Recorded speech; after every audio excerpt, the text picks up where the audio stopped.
Welcome to the Deep Dive. Today we're diving into something I think you'll find super interesting, academic advising. Now you might be thinking, okay, so advising, what's the big deal? It's just about picking classes, right? Yeah.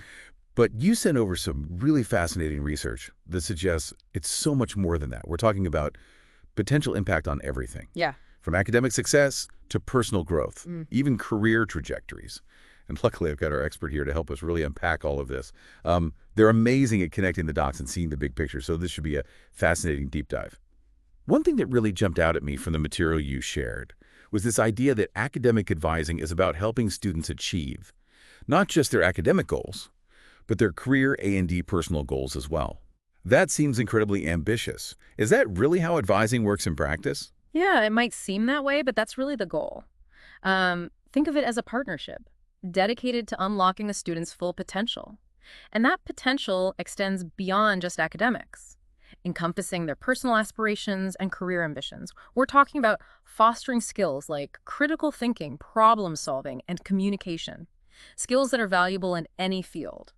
Okay, so it's not just about handing a student a course catalog and saying good luck, but how does this actually play out in a real advising session? Could you give us a specific example of how an advisor might help a student uncover a hidden passion or navigate a particularly tough academic challenge? Absolutely. I remember working with a student who was incredibly bright, but felt lost and uninspired by their chosen major. They were going through the motions, but weren't truly engaged.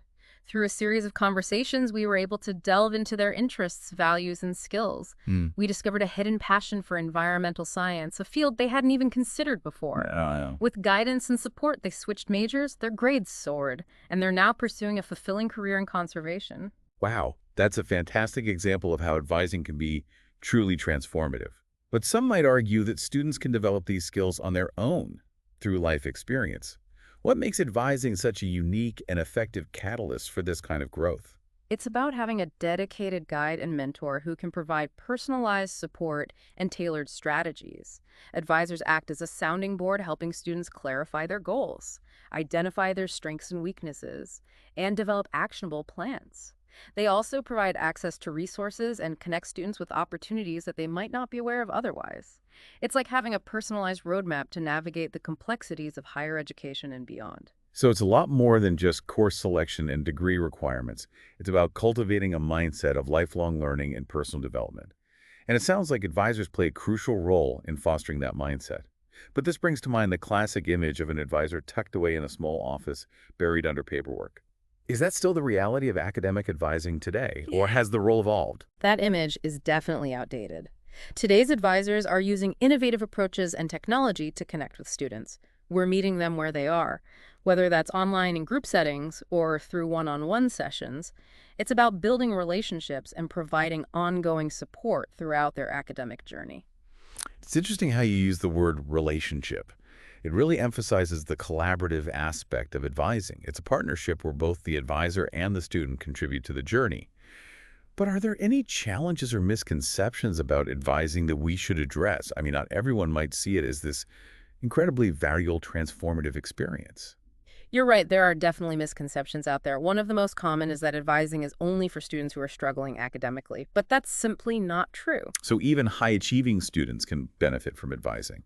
Absolutely. Advising can help all students, regardless of their academic standing, to clarify their goals, explore different options, and make most of their college experience.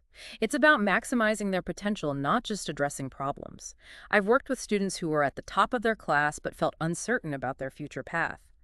Through advising, they were able to explore different career options, develop their leadership skills, and gain a clearer sense of purpose. That makes a lot of sense. It's about empowering students to take ownership of their education and their future. But it's not just about the students' right. What about the impact on advisors themselves? What's it like to be on the other side of that partnership? Being an academic advisor is incredibly rewarding. You have the opportunity to make a real difference in students' lives, to witness their growth and celebrate their successes.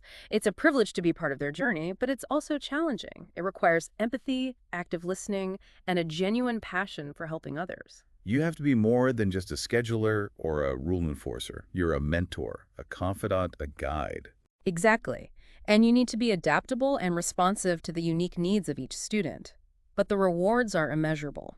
Seeing a student achieve their goals, knowing that you played even a small part in their success, that's what makes it all worthwhile. This conversation has really shed light on the multifaceted role of academic advising. It's clearly much more than just a bureaucratic requirement. It's a vital component of a holistic and successful educational experience, both for the student and the advisor. But I'm curious, what are some specific things students can do to actively engage in this partnership and maximize its benefits? That's a great question, and it really gets to the heart of this partnership idea. It's not a passive service where students just show up and receive guidance. It's about taking initiative and actively shaping their own academic journey. So what does that look like in practice? What are some concrete steps students can take? First and foremost, I'd say come prepared. Before each meeting, take some time to reflect on your academic progress, any challenges you're facing, and any questions or concerns you might have. Jot down some notes so you don't forget anything important during the session. So it's almost like prepping for a presentation or a job interview. You want to make sure you're using your time with the advisor effectively. Exactly. And just like in any important meeting, active listening is key. Really pay attention to what your advisor is saying. Ask clarifying questions. And don't be afraid to challenge their suggestions if something doesn't feel right.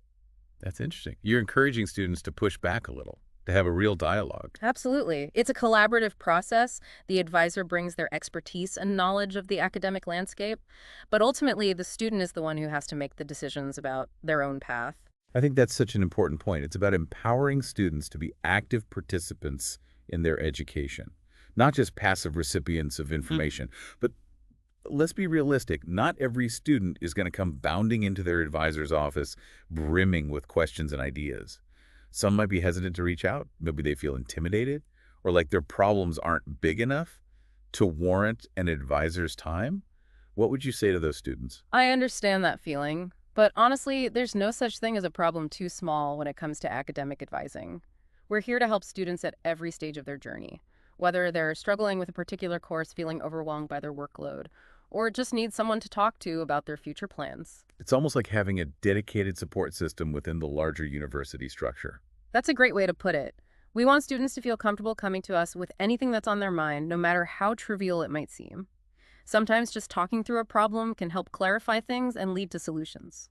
And I imagine advisors have a wealth of resources and connections that they can share with students, things that students might not even know exist. Absolutely. We have access to information about scholarships, internships, research opportunities, study abroad programs, tutoring services, mental health resources, and so much more. We can connect students with the right people and programs to help them achieve their goals, both inside and outside the classroom. This deep dive has really opened my eyes to the breadth and depth of the advisor's role. It's so much more than just academic guidance. It's about supporting the whole student, helping them navigate the challenges and opportunities of university life and beyond. That's exactly right. It's about empowering students to thrive, not just survive. And that brings us back to the importance of that active partnership. Because even with the most dedicated and resourceful advisor, the student ultimately has to take ownership of their own success. Exactly. So what can students do to really make the most of this partnership? Beyond coming prepared and asking questions, what are some other key strategies? I'm glad you asked that because I think this is where it gets really interesting for our listener. We were just talking about how students can actively engage in this advising partnership to really get the most out of it. It sounds like it's a two-way street. Both the advisor and the student have to put in the effort. That's exactly right. It's like a dance where both partners need to be in sync for it to work. And one of the most important steps students can take is to follow through on the advice and recommendations they receive. It's great to come prepared with questions and be engaged in the conversation, but if you don't take action afterwards, all that effort is wasted. So it's not just about talking the talk, it's about walking the walk. Exactly. Your advisor might suggest exploring a new academic field, connecting with a faculty member who shares your interests, or attending a workshop on a particular skill. These are valuable opportunities for growth and exploration, but they only work if you actually take advantage of them. It's like having a personal trainer for your academic and professional development. They can give you the best workout plan, but ultimately you have to put in the sweat equity. That's a great analogy. And just like with physical fitness, consistency is key. Make a habit of checking in with your advisor regularly, even if it's just a quick email or a brief meeting. Keep them updated on your progress, any challenges you're facing, and any changes to your plans. The more they know, the better they can support you. That makes sense. It's about maintaining that open line of communication and nurturing that relationship. But I imagine there are times when students might hit a roadblock even after following their advisor's advice. What happens then? That's when it's even more important to reach out. Don't suffer in silence or try to figure it out on your own. Your advisor is there to help you navigate those challenges and find solutions. Remember, they've worked with countless students before, and they have a wealth of experience to draw upon. They might suggest alternative approaches, connect you with additional resources, or simply provide a listening ear and some words of encouragement. It's like having a seasoned navigator on board, someone who can help you steer clear of those academic storms and find smoother sailing waters. Exactly. And sometimes it's not just about the practical advice, it's about the emotional support. University life can be stressful, and having someone who believes in you and champions your success can make all the difference. This has been such an insightful deep dive. We've really gone beyond the surface level understanding of academic advising and explored its true potential. It's clear that it's a powerful force for good, not just for individual students, but for society as a whole. I couldn't agree more. When students thrive, we all benefit. Well, I think our listeners walking away with a much richer understanding of academic advising and its transformative possibilities. Any final words of wisdom before we wrap up? Embrace the partnership, be proactive, and don't underestimate the power of human connection.